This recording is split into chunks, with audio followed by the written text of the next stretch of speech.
बहुत बहुत स्वागत है आप सभी का अपने यूट्यूब चैनल पेपर हैकर में। आज हम बात करने वाले हैं BA first semester BSc first semester के बॉटनी के पेपर के बारे में। यदि आपका भाई बहन बीए बीएससी बीकॉम कुछ भी ये MMSc MCom high school inter कुछ भी कर रहा है तो मैं सभी के लिए इंपॉर्टेंट क्वेश्चन प्रोवाइड करा रहा हूं। तो आप चैनल को सब्सक्राइब करके रखें और दोस्तों को शेयर कर दें।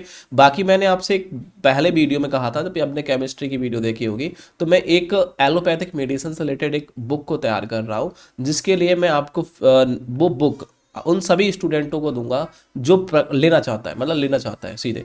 ठीक है। और यदि आप डॉक्टर से रिलेटेड कोई GNM ANM D pharma B pharma कुछ भी कर रहे हैं, आपके फैमिली में कोई मेंबर कर रहा है, तो आप उसे बोल दो, ये बुक उनकी लाइफ बदल देगी। सच बता रहा हूं, यदि आप प्रैक्टिस करते हैं ना तो प्रैक्टिस 10 गुनी हो जाएगी। जानते हो, आपको एक इंजेक्शन के बारे में पता नहीं होता कि ये क्यों लगा रहे हैं।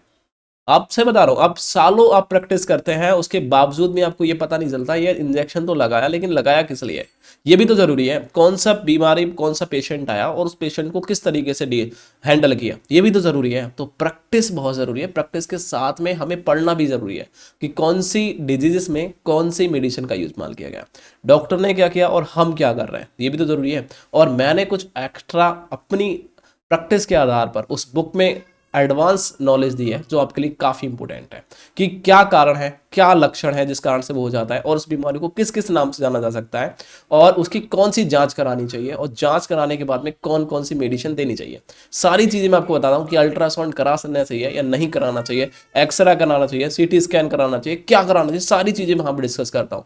तो वो आप एक बार हमारे डॉक्टर बनो ऑनलाइन चैनल यूट्यूब चैनल को सब्सक्राइब करो, डॉक्टर बनो ऑनलाइन। ठीक है, डॉक्टर बनो ऑनलाइन यूट्यूब चैनल को सब्सक्राइब करो। साथ ही साथ बुक में जैसे ही लगभग में 10 से 12 दिन में ये पूरी लॉन्च हो जाएगी बुक, ठीक है, आपके पास तक इसका अपडेट भी मिल जाएगी, आप उसको वहां से डाउनलोड कर सकते हैं, देन ऑर्डर कर सकते हैं। ठीक है, तो चैनल को सब्सक्राइब करके रखें और पेपर हैकर ऑफिशियल एप्लीकेशन को अपने फ़ोन में डाउनलोड कर लें, बहुत ज़रूरी है। प्ले स्टोर पर जाकर डाउनलोड कर सकते हैं, या फिर मेरे व्हाट्सअप नंबर को नोट करिए 70373278 और 38। ये मेरा व्हाट्सअप नंबर है, आप इस पर मैसेज करेंगे, मैं आपको लिंक दे दूंगा। चलो हम बात करेंगे कि जो माइक्रोबायोलॉजी प्लांट पैथोलॉजी जो पेपर है हमारा बॉटनी का, इसमें क्या क्या इंपॉर्टेंट क्वेश्चन है जो पेपर में छपेंगे। तो कोई यूनिट बाय यूनिट छापूंगा मैं कि कौन कौन से छपेंगे। यूनिट नंबर 1 में जो इंपॉर्टेंट क्वेश्चन है वो है माइक्रोस्कोपी के बारे में। आपसे पूछेगा कि माइक्रोस्कोपी के बारे में वर्णन करो कि माइक्रोस्कोपी होती क्या है और वो किस तरीके से वर्क करती है, ये आपसे पूछेगा। उसके बाद में एक क्वेश्चन बनता है कि ग्राम पॉजिटिव और ग्राम नेगेटिव बैक्टीरिया में अंतर बताइए, जिसे हम कह सकते हैं कि बैक्टीरिया को स्टोन करने की तकनीक क्या है। ये वेरी इंपॉर्टेंट है, आप इसको भी याद करके रखें। उसके बाद में आपने देखा होगा एक क्वेश्चन आता है अपकेंद्रक किसे कहते हैं, ये क्वेश्चन पढ़ो। ठीक है, और बाकी स्पेक्ट्रोफोटोमीटर के बारे में भी पढ़ लेना। ठीक है, सूक्ष्मजीवी किण्वन क्या होता है, इसको आप एक बार पढ़ के चले जाएं। पढ़ने की बात कर रहा हूं, लेकिन रटने की बात मैंने ऊपर की थी। ठीक है, यदि गलती से एग्जाम में क्वेश्चन को दे देता है तो हम जरूर बना के कर देंगे। उसके बाद में क्या है, यूनिट नंबर यदि हम बात करें 2 में, यूनिट नंबर 2 में क्या क्या क्वेश्चन इंपॉर्टेंट है देखिए। इसमें हमें बोलना है बैक्टीरिया की कोशिका की संरचना के बारे में। वेरी इंपॉर्टेंट है कि बैक्टीरिया की कोशिका संरचना किस तरीके से बनी होती है और बैक्टीरिया अपना जनन किस तरीके से करता है, ये क्वेश्चन देखेंगे। और उसके बाद में आपसे पूछेगा, एक क्वेश्चन आता है कि जो आपका बैक्टीरिया है उसका आकार क्या होता है, सैफ क्या होते हैं, उनके बारे में। और जीवाणु भोजी की लाइफ साइकिल तो बहुत ज्यादा इंपॉर्टेंट है, तो इसके लिए मैं बीबीआई बोलूंगा कि आप इसको अच्छी तरीके से याद कर लें। ठीक है, उसके बाद में क्या होता है, एक क्वेश्चन आता है, देखो बायराइट्स। ठीक है, वायरस और बायराइट्स इन दो में से एक क्वेश्चन बनता है, तो सबसे ज्यादा इंपॉर्टेंट है बायराइट्स। बायराइट्स क्या होते हैं और बायराइट्स की संरचना क्या है, ये क्वेश्चन आप याद करेंगे। उसके बाद में आता है प्रियोन्स। प्रियोन्स क्या है इसको छोड़ दीजिएगा, और हम बात करेंगे यूकोरियोटिक कोशिकाओं के बारे में। यूकोरियोटिक कोशिका क्या है, इनका वर्णन के बारे में पूछता है, और आपसे इनमें कुछ पॉइंट आ जाते हैं जैसे माइक्रोकैंडेरिया, राइबोसोम्स, लाइबोसोम्स, इन सभी के बारे में आप पहले से डिस्कस कर चुके होंगे। जब यूकोरियोटिक कोशिका के बारे में पढ़ेंगे तो ये सारी चीजें वहां आपको दिख जाएगी और पढ़ लेंगे। उसके बाद में आता है ग्राम अभिरंजक क्या होता है, इससे एक छोटा सा क्वेश्चन आता है। प्लाज्मिड्स के बारे में पढ़ लेना, और बैक्टीरिया अपना पोषण किस तरीके से करता है, ये भी क्वेश्चन वेरी इंपॉर्टेंट है जो बार बार एग्जाम में बनता है, तो आप इसको रट लेंगे। उसके बाद में यूनिट नंबर हम 3 में पहुंचेंगे साथियों, तो यूनिट नंबर 3 में हमें पढ़ना है और कोई भी प्रॉब्लम्स आती है तो आप हमारे नंबर पर कॉल कर सकते हैं, हम आपकी सेवा के लिए हमेशा तत्पर हैं, ठीक है ना। तो देखिए यहाँ बोला गया है कि जो शैवालों के पाए जाने वाले थैम्स को छोड़ दीजिएगा, लेकिन शैवाल किस तरीके से अपना जनन करते हैं ये छोटा सा पॉइंट बनता है, क्योंकि ये रिप्रोडक्शन की सिस्टम आ जाता है। तो आप देख सकते हो एक बार में, कोई दिक्कत नहीं है, लेकिन ये आपकी लाइफ के लिए काफी इंपॉर्टेंट रहेगा, क्योंकि कभी भी आप जब पढ़ रहे हो ना उन चीजों के बारे में थोड़ा ध्यान रखना जरूरी है। और आपने ये क्वेश्चन वेरी इंपॉर्टेंट है जिसे कहते हैं बॉल बॉक्स। बॉल बॉक्स में आपको क्या देखना है, बॉल बॉक्स की संरचना आपको देखनी है, एंड वो किस तरीके से अपना जनन करता है, लैंगिक जनन करता है, किस तरीके से वो रिलेशन बनाता है, जैसे ब्रिटिश, ठीक है, वो आपको देखना है, रिफ्लेक्शन किस तरीके से करता है। उसके बाद में आता है ओडोगोमियम। देखिए ओडोगोमियम के आवास के बारे में देखना है, वो किस तरीके से रहता है, खाता है, पीता है, लेकिन इतना ओडोगोनियम इतना इंपॉर्टेंट नहीं है जितना कि एक्टोकार्पस है, ठीक है। एक्टोकार्पस काफी इंपॉर्टेंट है, तो आप इसको भी पढ़े और इसको भी पढ़े, ये दो को पढ़ लें, बाकी मैं सबको छुड़वा रहा हूं यहाँ से। और एक कारा के जनन अंग तो वेरी इंपॉर्टेंट है, तो आप इसको रट लेंगे कारा के जनन अंग के बारे में, ठीक है। अंड धमनी की संरचना क्या होती है इसको छोड़ दीजिएगा, ठीक है।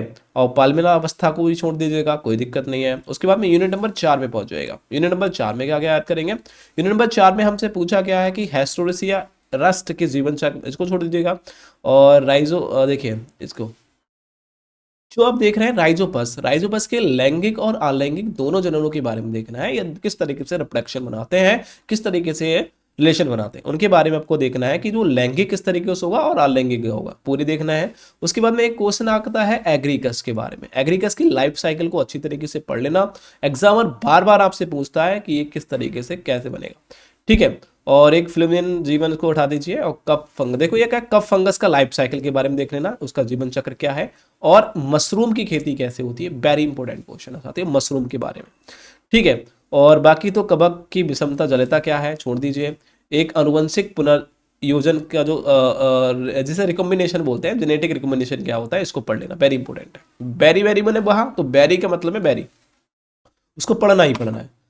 उसके बाद में है यूनिट नंबर 5 में हम जाएंगे, तो यूनिट नंबर 5 में हमें लाइकेन के बारे में बोला गया है, लाइकेन क्या होता है और लाइकेन की संरचना बताइए, ठीक है। तो लाइकेन के बारे में पढ़ लेना है। और मशरूम के बारे में मैंने ऊपर बता दिया कि मशरूम की खेती, तो यहां पढ़ने की आवश्यकता नहीं है। उसके बाद में हम यूनिट नंबर 6 में पहुंचेंगे साथियों, तो यूनिट नंबर 6 में हम पढ़ेंगे कि पादप रोगों का वर्गीकरण, मतलब पादप में कौन कौन से रोग हो जाते हैं, जो पौधे हैं उनमें कौन कौन से रोग देखने को मिलते हैं, उन कुछ रोगों के बारे में आपको एक्सप्लेन कर लेना। और यदि कोई रोग लग जाता है किसी प्लांट में, तो कौन कौन से उसमें लक्षण देखने को मिलते हैं, क्या उसका पत्ती पड़ जाएगी, या वो नीचे से सूखने लगेगा, ऊपर से सूखने लगेगा, क्या उसमें लक्षण देखने को नहीं, वही लक्षण कहलाते हैं। यदि कोई प्लांट में कोई डिजीज लग जाती है, कोई रोग लग जाता है, तो उसकी कौन सी मेडिसिन दे करके उसको ठीक किया जा सकता है। हम कहेंगे कि मेडिसिन को तो खिला नहीं सकते प्लांट को, कोई पौधे को खिलाने की बात नहीं, छिड़काव से उसको ठीक करेंगे, ठीक है ना, खिलाना वही कहलाता है। उसके बाद में क्या होता है, पादप रोगों का संक्रमण विधि क्या होती है। यदि किसी प्लांट में, यहां बोला गया है साफ साफ, यदि किसी प्लांट में कोई पौधा है, यदि उसमें क्या हुआ, कोई संक्रमण लग रहा है, तो विधि क्या होगी। मान सकते हैं कि एक पौधा यहाँ है, मैं आपको एग्जाम्पल के तौर पर दे रहा हूँ, एक पौधा ये है और एक पौधा ये है, तो ये तो ठीक, ये क्या है, ये पौधा क्या है, ऊपर से सूख रहा है, इसमें कोई रोग लग गया, लेकिन ये तो पौधा ठीक है।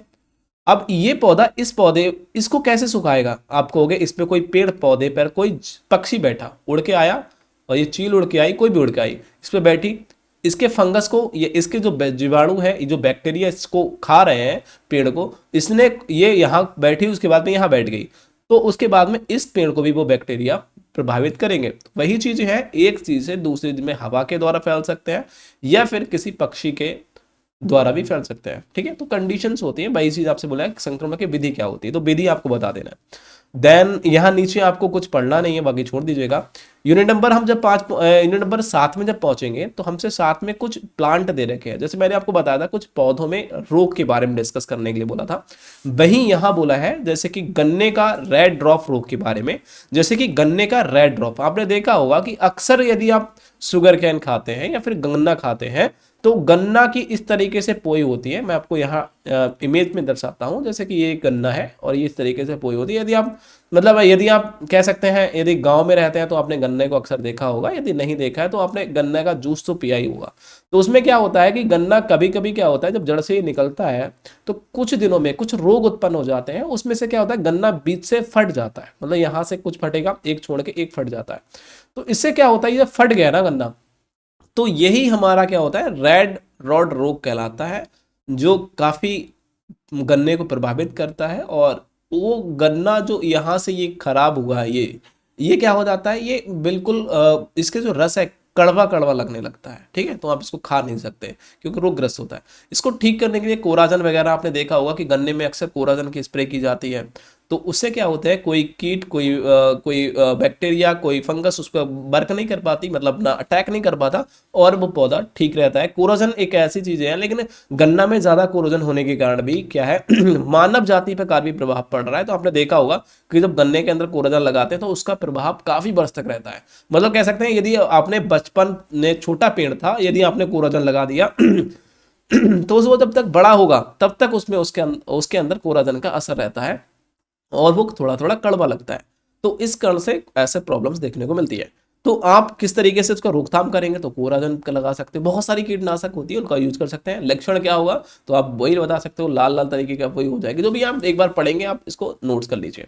उसके बाद में मैं बात करूं आलू का जो लैड ब्लॉट रोग होता है उसके बारे में। आपने पोटैटो को देखा होगा कि इनकी कलियां, पोटैटो जो पेड़ होता है उसकी कली क्या होती है, मुरझाकर गिरने लगती है। देखा होगा अक्सर प्लांट, यदि आपने मतलब कि यदि आपने पोटैटो किया है या आलू की खेती की है तो आपको पता होगा। यदि नहीं की है तो आप एक बार देख लेना, इसको पढ़ेंगे तो समझ में आ जाएगा। वरना तुम जानते ही हो यार, गन्ना यदि आप किसान हैं और छोटी मोटी जानकारी है तो आपको बिल्कुल इसके बारे में पता होगा। यदि नहीं पता है तो आप इसको एक बार पढ़ लें। बाकी जो गन्ने की खेती करते हैं वो तो इसको बना बना के कर देंगे तो भी ठीक रहेगा, कोई दिक्कत नहीं है। उसके बाद में आता है भिंडी वाला, भिंडी की बिजनेस हटा दीजिए इसको। लेकिन सबसे इंपॉर्टेंट मैं आपको बताऊं तो पहला तो आपका था गन्ने वाला, उसके बाद में एक पोटैटो वाला भी याद कर सकते हैं, थोड़ा रहेगा इंपॉर्टेंट, लेकिन सबसे इंपॉर्टेंट गन्ने वाला है। और उसके बाद में इंपॉर्टेंट है, देखिए मैंने बहुत बताए हैं लेकिन मैं आपको वही इंपॉर्टेंट बताऊंगा जो पेपर में है, क्योंकि सिलेबस में तो बहुत कुछ है। उसके बाद में है नींबू का सिट्रस कैंसर जो होता है। तो आपने देखा होगा कि नींबू भी, एक नींबू इस तरीके से होता है, और कभी यदि आपके पास नींबू का पौधा आपने देखा होगा, बहुत ज्यादा नींबू पर लगे होते हैं तो नींबू बीज से फट जाता है। आपने देखा होगा अक्सर नींबू बीज से फट जाता है, तो यही उसका साइट्रस कैंसर होता है नींबू का। ठीक है ना, और उसमें क्या होता है, कैंसर लग जाता है। अब कभी भी फटे हुए नींबू को आपको नहीं खाना चाहिए क्योंकि वो आपको काफी प्रभावित कर सकता है। तो हमेशा स्वस्थ वाला और मस्त वाला, अच्छा वाला नींबू खाना चाहिए। ठीक है, जो पूरी तरीके से हेल्दी हो, देखने में इधर उधर से सूखा फूका ना हो, तो हेल्दी चीजें लिया करो। ओके, तो ये चीजें आपको थोड़ी ध्यान रखनी है, और बाकी इसके बारे में जब पढ़ेंगे थोड़ा सा आप अपने बुक में, नोट्स में, तो समझ में आ जाएगा। उसके बाद में तंबाकू का मोजेक रोग की बात करें तो तंबाकू का मोजेक रोग जो रोग है ये भी काफी इंपॉर्टेंट है। ये वेरी वेरी इंपॉर्टेंट। मैंने तीन, एक गन्ने वाला, एक नींबू का सिट्रस कैंसर, और तंबाकू का मोजेक रोग, जो काफी इंपॉर्टेंट है, वेरी वेरी इंपॉर्टेंट है। तंबाकू का मोजेक रोग भी आपने देखा होगा, समझा होगा। उसके बाद ककड़ी का मोजेक रोग, इसको इतने जरूरी नहीं है, लेकिन गेहूं का लाल तना रोग आपने देखा होगा, जो अक्सर गेहूं की यदि आपने खेती की होगी तो उसमें काला काला टाइप का काला तना हो जाता है, तो उसमें एक फंगस लग जाती है और इस कारण से काफी गेहूं को प्रभावित हो जाता है और गेहूं पूरी तरीके से बाली उसकी बिल्ड नहीं हो पाती। तो ये चीज आपको थोड़ी देखनी पड़ेगी, पढ़नी पड़ेगी तो समझ में आएगा, क्योंकि मैं इतना कुछ नहीं बता सकता इसमें। उसके बाद में यूनिट नंबर आप बात करेंगे 8 में, क्योंकि मैंने ये सब कुछ किया है, गन्ना भी किया है, खेती भी किया है, सब कुछ है, तो उसके लिए मैं इसके बारे में थोड़ा बहुत जानता हूँ कि कब कैसा होता था और कौन सी मेडिसिन लगाकर उसको ठीक किया जा सकता है। ठीक है, तो यहाँ देखिए उसके बाद में हमारी बात करें यूनिट नंबर 8 की, तो इसमें क्या क्या है, विटामिन क्या है और कितने प्रकार के होते हैं। तो आप सभी विटामिन ए बी सी ई, ठीक है, इन सभी के बारे में डिस्कस करेंगे।